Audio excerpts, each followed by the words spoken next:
Ved hjælp af termometeret sørgede vi for, at varmekappen holdt indholdet af kolben på lige under 100 grader Celsius.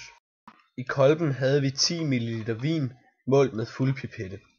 Desuden havde vi tilsat ca. 25 ml vand samt nogle pimpsten.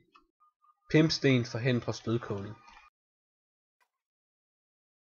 I bunden af målekolben sørgede vi for at have lidt demineraliseret vand, som lynhurtigt køler etanolen af og sørger for, at den ikke fordamper. Fra vandhanen satte vi en slange, som førte det kolde vand ind i svaleren. Derefter tændte vi for kølevandet og destillerede indtil cirka halvdelen af væsken var destilleret over i målekolben. Vi sikrede os, at det dryppede tilpas hurtigt fra glasrøret. Hvorfor sagde den? Når halvdelen af væsken er destilleret, kan man regne med, at al den alkohol, som var i vinen, ligger over i målekolben. Før titreringen kan begynde, er man nødt til at oxidere etanol til etansyre.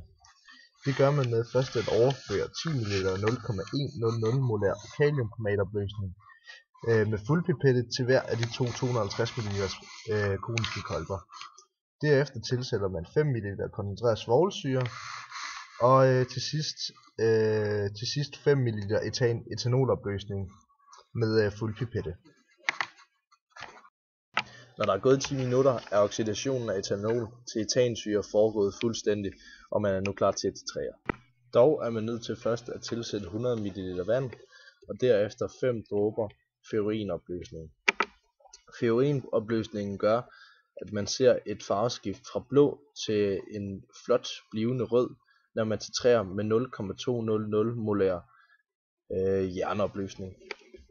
Ved første titrering tilsatte vi 11,80 ml af jernopløsningen, før vi så et farveskift.